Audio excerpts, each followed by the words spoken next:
अकोला जिल्हा छत्रपती सुशिक्षित बेरोजगार सहकारी फेडरेशन वतीने अकोला विश्रामगृह येथे महाराष्ट्रातील सर्व सुशिक्षित बेरोजगार सेवा सहकारी संस्था जिल्हा फेडरेशनची राज्यस्तरीय आढावा बैठक संपन्न।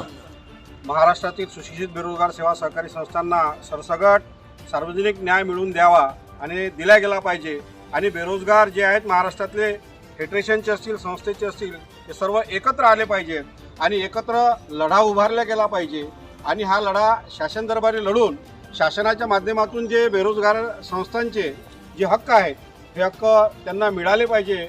म्हणून आज 9 एप्रिल 2023ला अकोला या ठिकाणी विश्रामगृह या ठिकाणी सर्व महाराष्ट्रातील जिल्हा फेडरेशनची या ठिकाणी एक मीटिंग आढावा मीटिंग राज्यस्तरीय आढावा मीटिंग आयोजित केलेली होती। झालेली मीटिंग झालेली आहे आणि मीटिंगमध्ये जे ठराव या ठिकाणी झालेले आहेत त्या ठरावाच्या संदर्भातलं निवेदन राज्यभर निवेदन या ठिकाणी जिल्हाधिकाऱ्यांना देण्याचं 17 एप्रिलला देण्याचं सुद्धा नियोजन झालेले आहे। आजच्या बैठकीमध्ये विविध ठराव पास करून त्या ठरावाच्या असणाऱ्या शासन ठरावावरच्या ज्या काही अंमलबजावण्या आहेत त्या अंमलबजावण्या करून घेण्याच्या दृष्टिकोनातून आज महाराष्ट्राच्या वतीने या ठिकाणी ठरलेलं आहे। म्हणून आपण जे आजच्या मीटिंगच्या संदर्भाने घडलेलं आहे ते या ठिकाणी प्रॅक्टिकली करून या बेरोजगार संस्थांना न्याय देण्यासाठी पुढे लढा हा संघर्ष सुरू ठेवायचा आहे।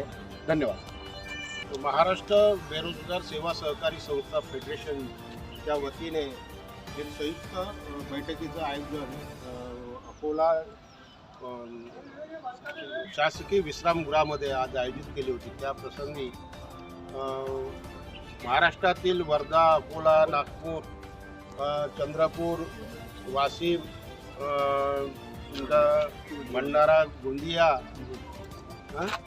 हिंगोली या जिल्ह्यातून प्रतिनिधी या सभेला उपस्थित होते। या सभेमध्ये आज बेरोजगारांच्या ज्या काही सेवा सहकारी संस्था आहेत त्यांना शासनाकडून जे कोटा निर्धारित कोटा बेरोजगारांच्या सेवा सहकारी संस्थेना 25% कोटा मिळावा आणि 15 लाखापर्यंतचे बिना निविदेचे कामं मिळावे यासाठी ही संयुक्त सभा नागपूर अकोला शासकीय विश्रामगृहामध्ये घेण्यात आली होती।